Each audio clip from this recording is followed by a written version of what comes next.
Close your eyes, imagine a sport bike. No, open your eyes again because I want you to watch this video. But the sport bike is leaning deeply in the corner, right? But why do you have this picture in your head?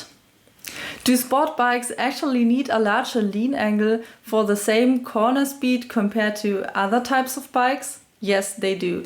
There are two reasons why, and I will explain both of them to you now. Before we go into why sport bikes have to lean more than some other bikes, it might be quite good to know how to calculate your lean angle in general.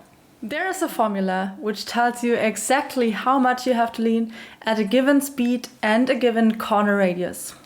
And according to this formula, your lean angle is always the same, no matter which bike you ride. Let me explain how to know how much you have to lean your bike. When cornering, there are two forces. One of them is the bike's weight, and the other force is the centrifugal force. So, for your bike being stable in a corner, those two types of forces have to be balanced out when cornering. There are two main reasons why the sport bike has to lean more than many other bikes. Aspect number one are the tires. When your bike is in a corner, you have to look at the resultant, which is a line that goes through the center of gravity of your motorcycle and also the contact patch, which is the little spot where your tire meets the road. In the case of a motorcycle with 0 mm small tires, the resultant would be exactly the same as the middle line of the motorcycle. So when the bike leans into a corner, the lean angle would be the same angle as the middle line of the motorcycle.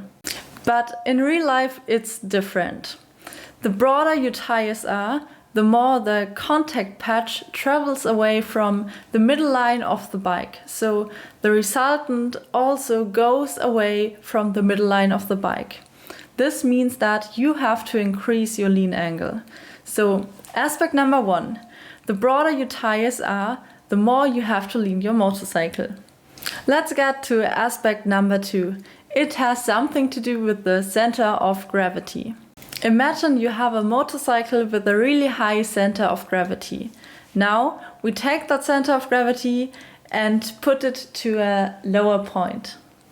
But as I explained before, our resultant is the line which goes through the center of gravity and also the contact patch.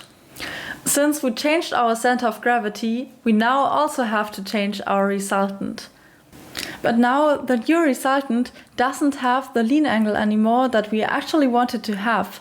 So the only thing we can do is to lean the bike even more so that our new resultant has the lean angle that we actually wanted to have. The result of aspect number two is the lower your center of gravity, the more you have to lean your bike. Of course, sport bikes don't have the broadest tires in the world and also don't have the lowest center of gravity ever. But when you take both aspects together and compare to many other bikes, then you will see they often have to lean a bit more. I hope you understood why you have to lean so much with a sport bike.